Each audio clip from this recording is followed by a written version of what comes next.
Good afternoon, everybody. It is October 26th here in Windsor, Ontario. Another beautiful fall day. I don't exactly know the temperatures, but it is like right around 70 Fahrenheit, so you couldn't ask for anything better. I'm just here along the shores of the Detroit River on the Windsor side, of course. The construction of the Gordie Howe Bridge is going on behind me, connecting Windsor, Ontario, Canada to Detroit, Michigan, US of A. We already have a bridge crossing, of course, the Ambassador Bridge, but it cannot handle the volume of trucks that come across this international border crossing, so this one was absolutely necessary. Lots of boat traffic today. There's a cargo ship yonder. Actually, that looks like a Coast Guard ship. Got some people fishing right there.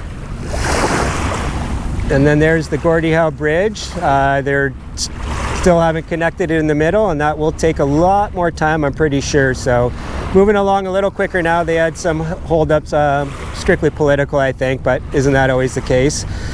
And here is the Trek 1120. So what I thought we'd do today is come out and do a review of this Blackburn Outpost 3.65 liter frame bag.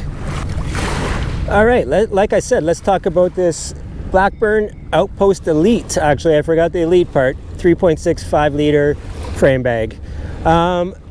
I wish I could say this was going to be a good positive review, but unfortunately I cannot.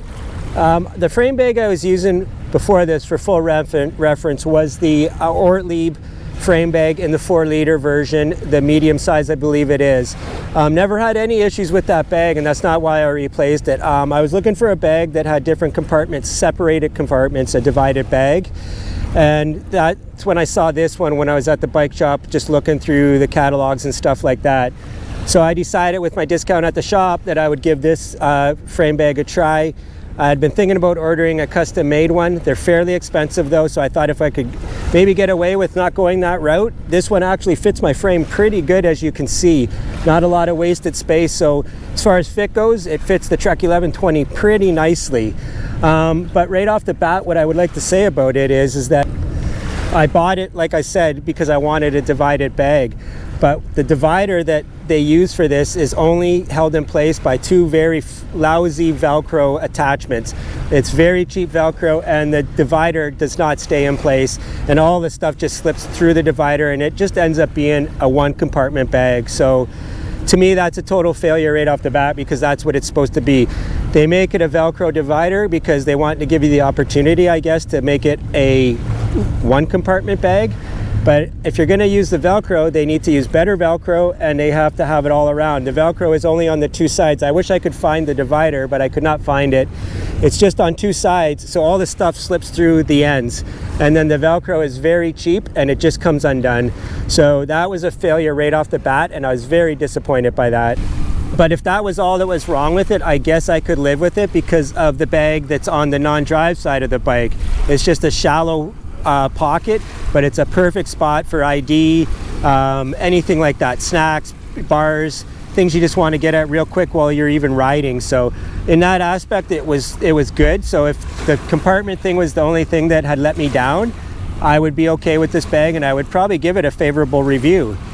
But what really kind of took this bag down for me is that those of you that watched the video might remember that when I was touring with Jacques in Quebec, we got caught in a really bad rainstorm. And it was really torrential, I will not lie. I won't say it wasn't, but I got caught in really bad rainstorms with the Ortlieb frame bag, and I had no issues.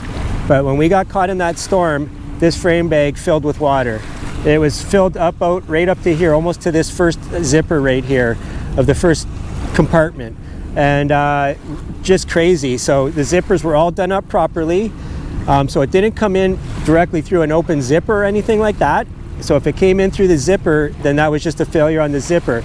There's no stitching in this bag. It's all seam welded. So if it was a welded seam that failed, then maybe that's what it is, or it came in through the zippers. I'm not sure, but it was completely filled. I wish I would have filmed it, but it was a really bad day, and by the time we got to where we were for the night, I just was not in the mood to do any filming. I just needed to get a hot shower and get warmed up a bit from being stuck in that cold rain all day. So yeah, based on all the things I just told you, I cannot recommend this bag to anybody. I just, in full good conscience, cannot tell anybody to get this without being worried that someone will buy this and some equipment will get ruined. The day that we got caught, I had my power banks in here, but luckily they were further up. And while they got damp like everything else, I was able to just leave them out, and once everything was dry, they were fine. But I think I got lucky, to be honest with you. All right, so my final thoughts, like I said, on the Blackburn Outpost Elite frame bag is that it is a fail for me. If you're not going to be riding in rain and you know that, I guess it's okay. But honestly, for $150 or $170, it's really, I really wouldn't invest my money in it. You can get the Ortlieb one compartment bag for right around the same price, and you won't have to worry about anything from Ortlieb getting wet. Their stuff is extremely waterproof. The day we got caught in that storm, all my other bags were Ortlieb, and not one single drop of water got into those bags at all. So Ortlieb does do that really well as far as waterproofing goes. So if you are looking for stuff that's really waterproof, I definitely recommend Ortlieb. I have some new bags coming in from the guys at City Cyclery at the bike shop. I might not see them until actually next year or so, but they're by a company called VOD. So I got 2 rear panniers. I'm not going to get into really any detail on those, but when I get them, we'll be doing a review on them, and then I'll be strapping them on and trying them out. So looking forward to that. All right, guys, I'm going to kind of wrap it up from here. Like I said, it's unfortunate that things didn't work out with the Blackburn Outpost Elite frame bag, but that's honestly the way things go, and that's why I do these videos, to let you guys know, hopefully save you guys some money, give you some information on the product so you have an informed purchasing tool, if you will. All right, but as far as future plans, I'm kind of hoping to maybe this winter, hopefully in the new year, maybe in January, I want to get out to my sisters down in Southern California in Temecula and spend some really good time with them. I have not really been down there at all. Actually, not really. I haven't been down there at all. So I'd like to get down there and spend some time with my sister and her family. And if I'm going to go down to Southern California, I'm going to bring the bike, and I'm going to try and ride a couple of the bikepacking.com's routes that they've established down there in Southern California. One being the SoCal Desert Ramble, which you can check out on bikepacking.com's website. They have tons of routes throughout the world, really. So check them out. Really good spot if you're looking for resources for bikepacking routes. But aside from that, I'm not really too sure what's going to happen. I'm hoping that this weather holds, and I might make a run out to Point Pelee 2 weekends from now and stay in one of their kind of yurts they have there, just to get in one more trip. Don't really want to have to tent it because you never know at this time of the year, so sleeping in one of those yurts, they're heated and all that stuff, so it's really glamping, to be honest with you. But I've never really done that, so it'd be nice to do a trip where I get to leave the tent and the sleeping bag and the air mattress and all that stuff at home. So stay tuned for that. I think that's something that's probably going to happen in the very near future. And like I said, Southern California might be something. Hopefully happens in early 2024 in January. All right, before we take off, I just wanted to mention one thing really quickly.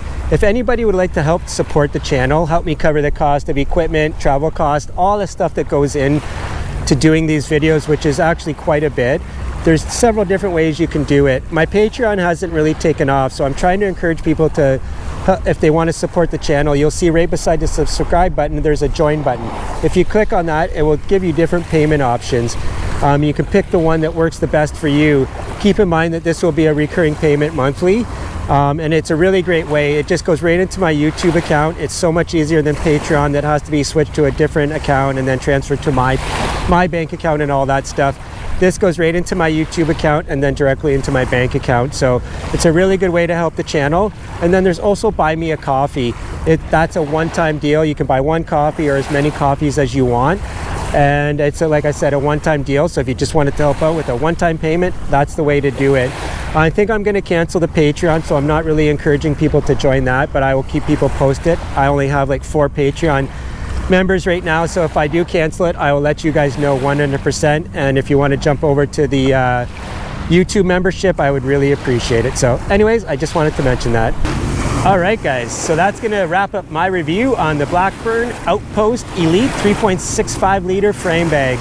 I hope you guys are doing great and getting out there and doing something you guys love, and I'll see you in the next one. Cheers. Like I said, let's talk about the Blackburn. All right, like I said, let's talk about the Blackburn. Take 3.